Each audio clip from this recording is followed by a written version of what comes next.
to summarize the introduction, there are three major mysteries to the history of Islam that we still haven't really solved today.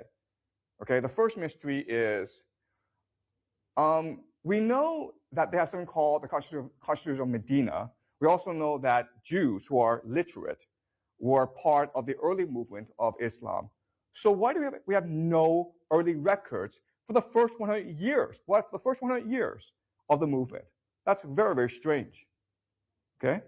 Another strange question, another strange thing is, why would the Muslims go to war against two major empires, the Romans and the Persians? That's kind of suicidal. They didn't know they were going to win, so why did they go to war? Okay, that's the first mystery we'll solve today.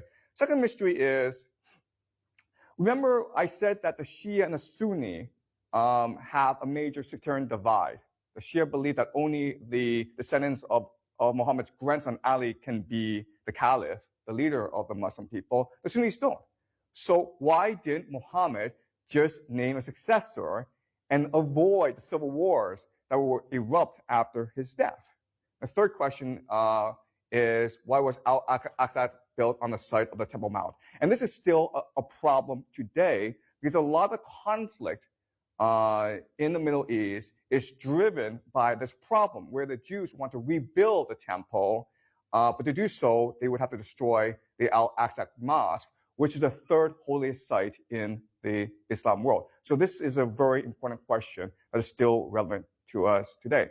So we will also look at these three mysteries. And again, no one knows the answers to any of these three questions, and no one will ever know because so much of the historical record has been lost to us. But I will try to provide you with an explanation, okay, given my understanding of the Islamic world, which, by the way, is extremely limited, okay? So please ask questions. Please challenge me. I'm looking at you, Doug. Okay, all right. All right.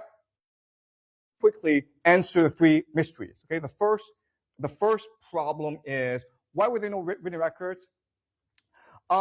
The answer is, first of all, Islam marks a revolution, okay? It is overturning the social order. The problem, though, is that eventually Islam will become the social order. So you obviously don't want to paint Muhammad as a revolutionary, okay? That's the first problem. Muhammad represented a revolution against the social order. All right, that's the first thing. Second thing is that we know that his early followers, the companions, were all wiped out. They're all dead. They all died. The official history says that they died in military conflicts. But here's the amazing thing about early Islam history. We don't have that much evidence of military conflict between the Arabs and the Persians and the Byzantines. We don't. There's maybe one city, Caesarea, where there was a siege. But we think that a lot of the conquest happened organically, or maybe their enemies surrendered to them rather than fight them. Okay, and that's why I would say it's a revolution. It's not a conflict. It's not a conquest. It's a revolution where ordinary people were so disgusted with the current leadership that they opted for a new belief system. Okay. The problem, though, is that once you amass power and it's a coalition, the question then is, who's now in charge? So for the next 100 years, there'll be a series of civil war to determine who will be in charge, okay? Those early companions were probably purged. The word we use is purge. They're wiped out, including the Jews and the Christians. We know for a fact that in the early days of Islam, Jews and Christians were part of the hierarchy. There's a man named St. John of Damascus who was very famous, and he was a leading official in the Umayyad Caliphate.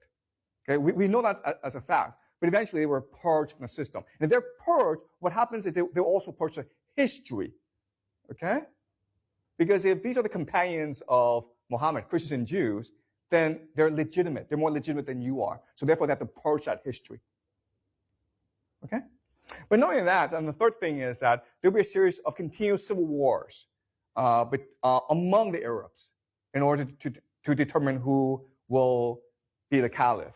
And obviously, they want to disguise this history. They want to disguise this history of civil conflict, okay? So the first 100 years, it was revolutionary, but it was also very tumultuous and bloody. And that's why they had to disguise the first 100 years of Islamic history, right?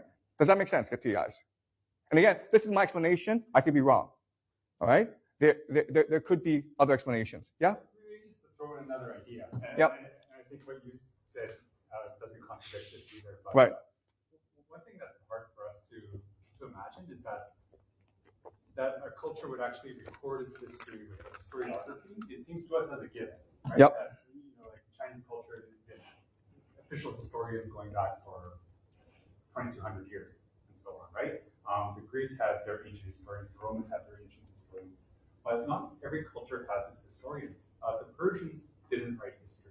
Right. The Indians didn't write history, and I'm guessing the Arabs didn't have a tradition of writing down their history either, right? And so that this would actually be recorded in a sense that we'd be familiar with.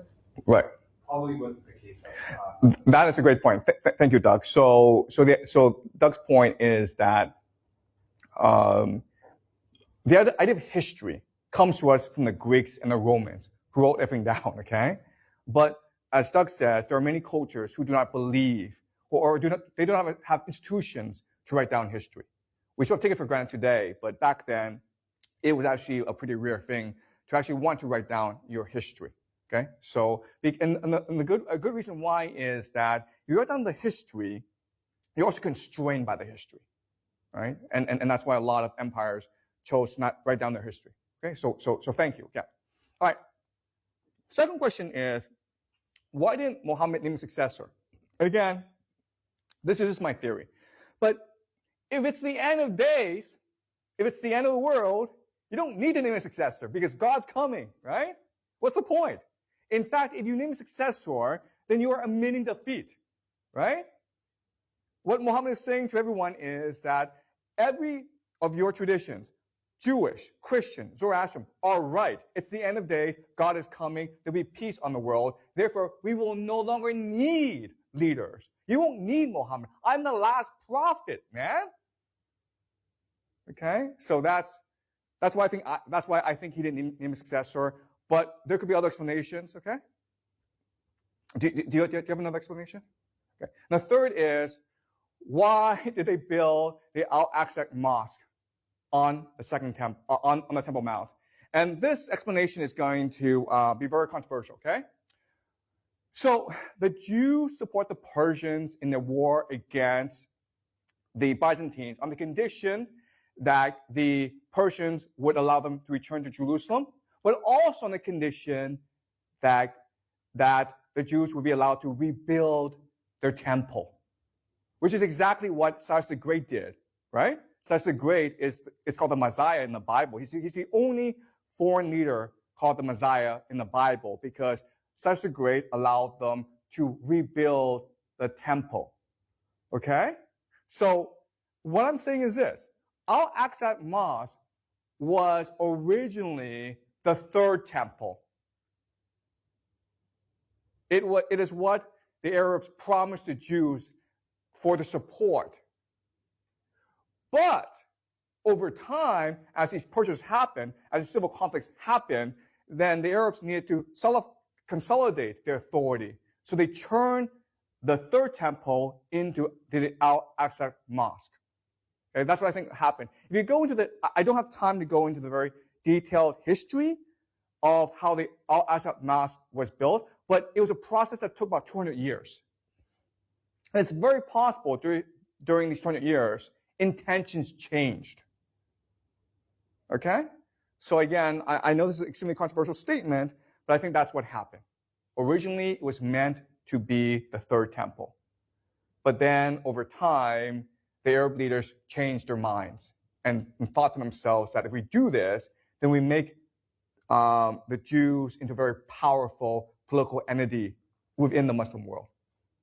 Okay? Does that make sense to you guys? Right?